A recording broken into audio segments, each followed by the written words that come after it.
Hello and welcome to Classes by Vijayata. I'm Vijayata and our today's topic is Introduction to Advertising. लेकिन topic शुरू होने से पहले मैं सबसे रिक्वेस्ट करना चाहूंगी kindly like my video and if you like the content please do share it और अगर अभी तक सब्सक्राइब नहीं किया है तो kindly do subscribe to my channel for more marketing videos.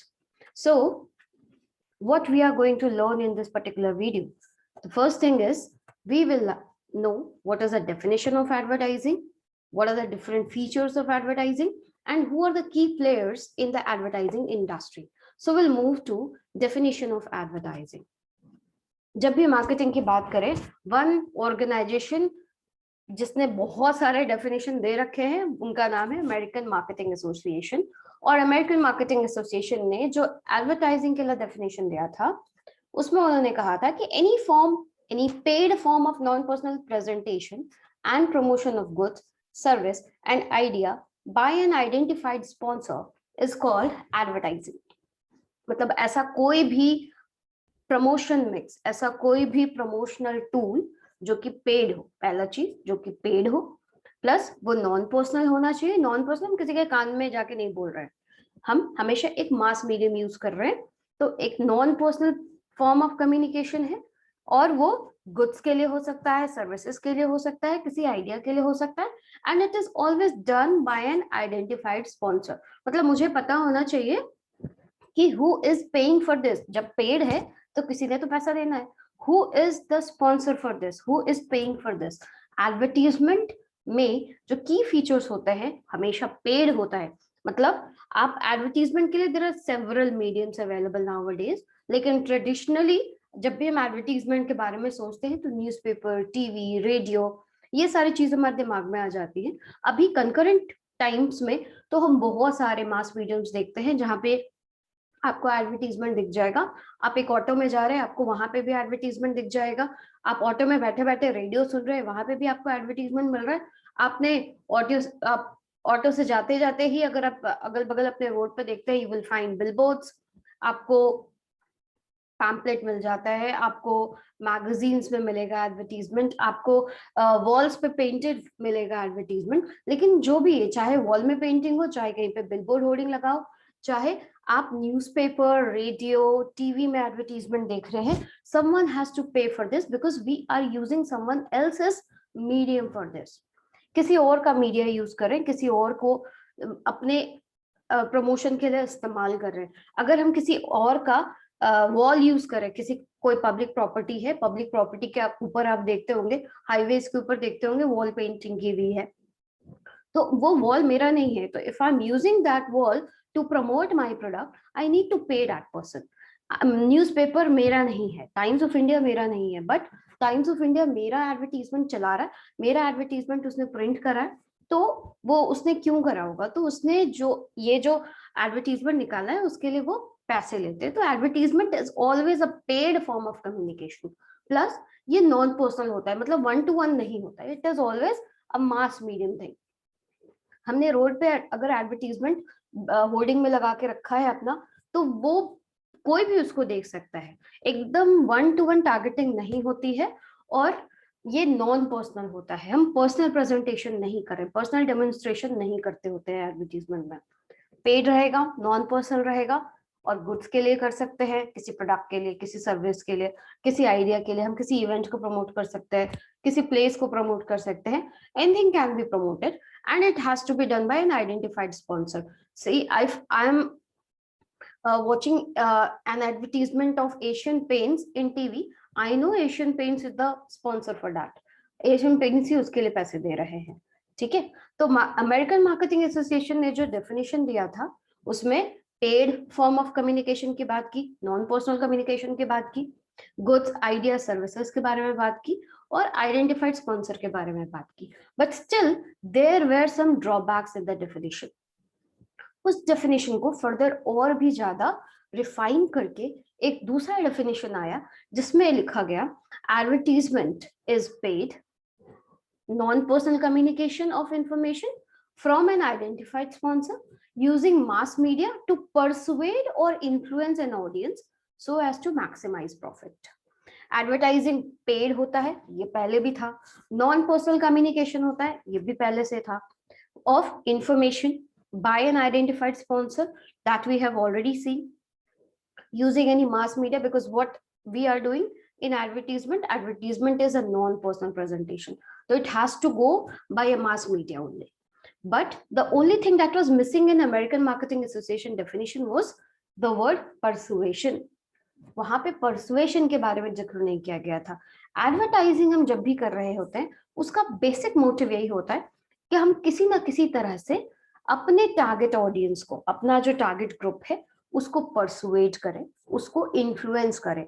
Influence हम उसको एडुकेट करने के लिए कर सकते हैं, कुछ अगर कोई नई चीज लेके आए, कोई नया आइडिया लेकर के आए, हम उसको अपने प्रोडक्ट को बाय करने के लिए परसुएट कर सकते हैं, हम अपने प्रोडक्ट की ब्रांड बिल्डिंग के लिए उसको इन्फ्लुएंस कर सकते हैं। तो या परसुएशन और influencing an audience bye means of advertising, and that persuasion and that influence has to come with one big word, that is maximizing profit.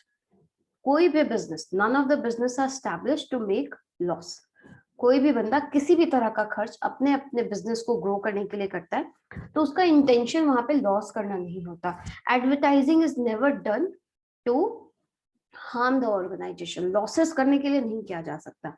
तो एडवर्टाइजिंग आप जो भी करते हैं, कोई भी कंपनी जब भी एडवर्टाइजिंग कर रही है, वहां पे जो अल्टीमेट ऑब्जेक्टिव है वो होता है बिजनेस के प्रॉफिट को मैक्सिमाइज करना। तो एडवर्टाइजिंग से प्रॉफिट कैसे मैक्सिमाइज होगा? जब हम अपने टारगेट ऑडियंस को अपने प्रोडक्ट के बारे में बताएंगे, उनको उसके बारे में परसुएट करेंगे, तो हमारा क्या होगा? सेल्स बढ़ता है, और जब सेल्स बढ़ता है तो अल्टीमेटली हमारा प्रॉफिट फिर बढ़ेगा। तो advertising is paid, advertising non-personal, advertising is done by an identified sponsor through a mass medium to persuade, influence our target audience so as to maximize profit.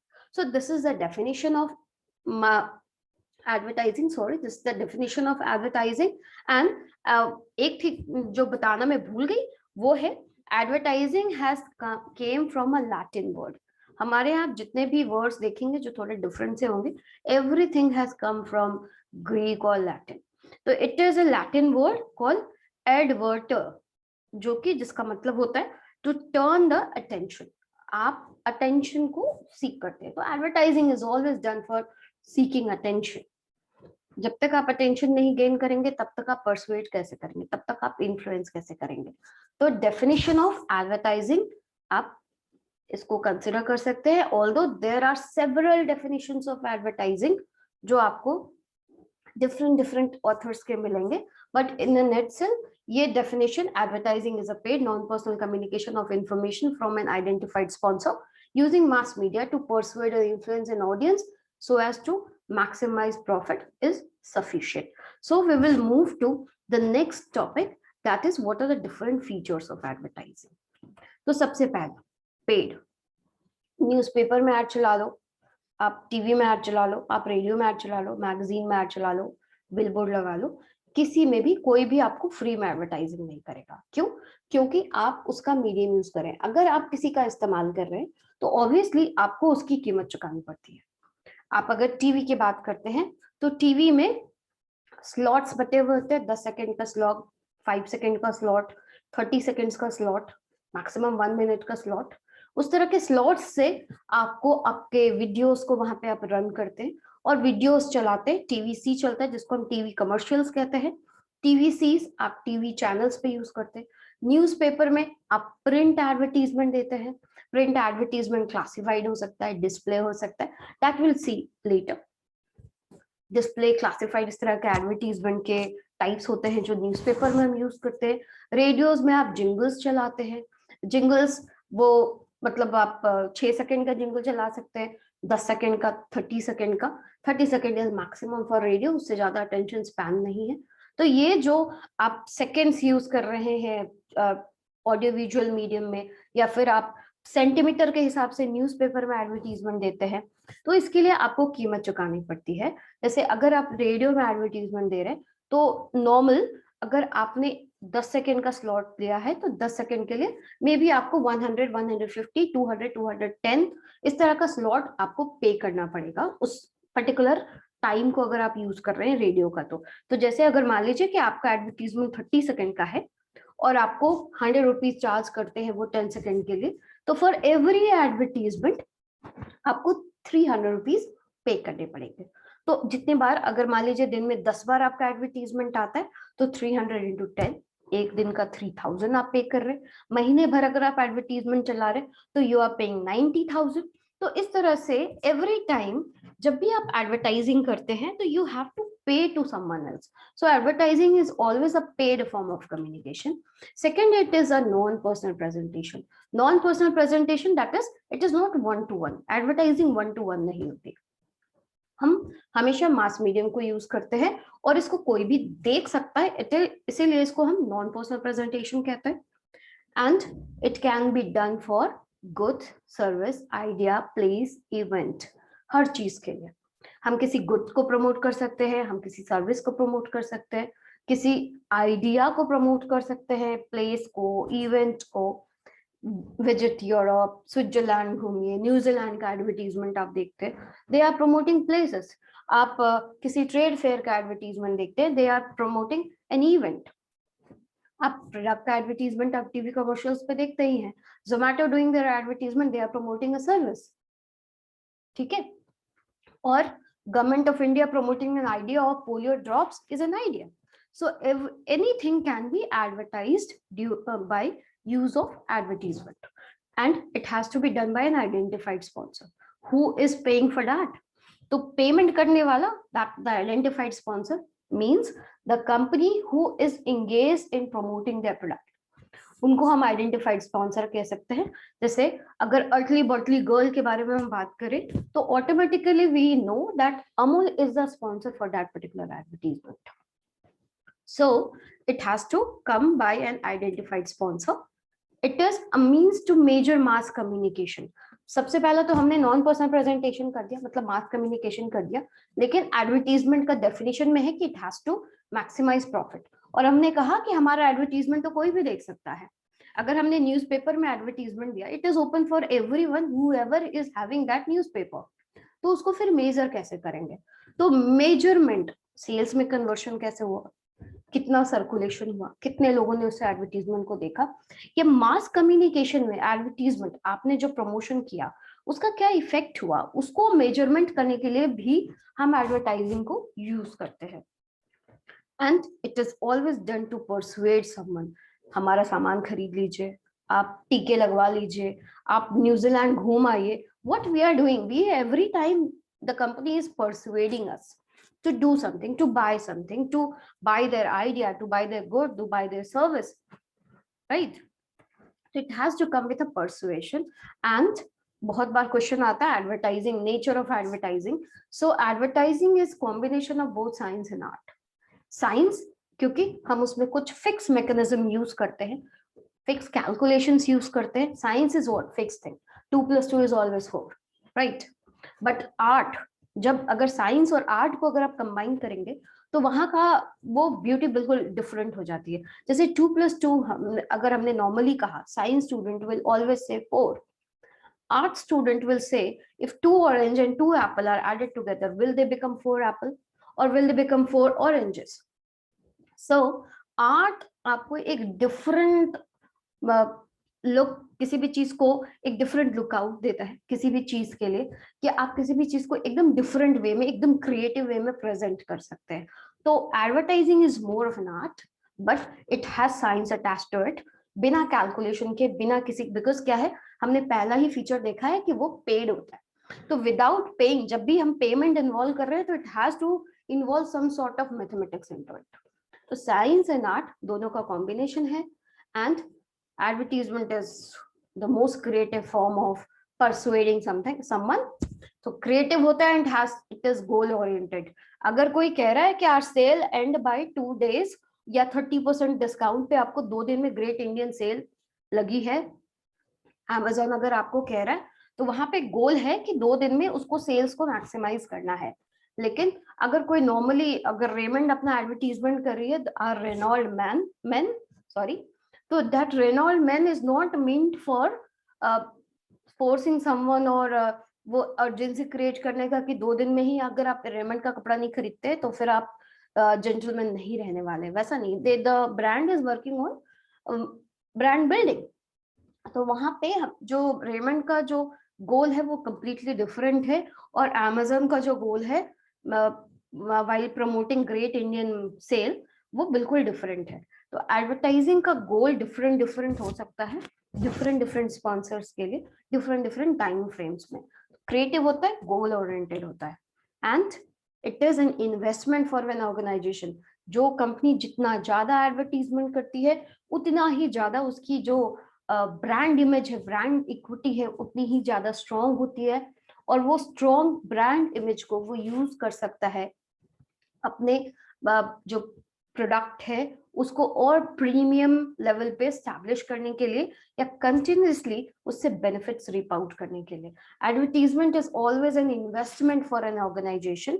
जितना ज्यादा एडवर्टीजमेंट उतना ही ज्यादा सेल्स होने के चांसेस होते हैं, बिकॉज कंटिन्यूसली वो लोगों के अपने जो टारगेट ऑडियंस है उसको कंटिन्यूसली हैमर करता है, वहां पे कंटिन्यूसली ब्रांड बिल्डिंग का काम करता है, कंटिन्यूसली रिकॉल का काम करता है। So every time I am going to buy a bread, I will go and buy a Moorish bread or Amul milk, because every day I say Amul advertisement on TV or newspaper or anywhere else I'm going. So these are the features of advertising. Hope यहाँ तक आपको clear है. Next we'll move to what are the key players in advertising industry. Who are the key players? कौन कौन है जो पूरे advertising industry को run करते हैं? तो की प्लेयर्स में सबसे पहला तो एडवर्टाइजर इन द सेंस जो आइडेंटिफाइड स्पॉन्सर जिसके बारे में हम बात कर रहे होते हैं।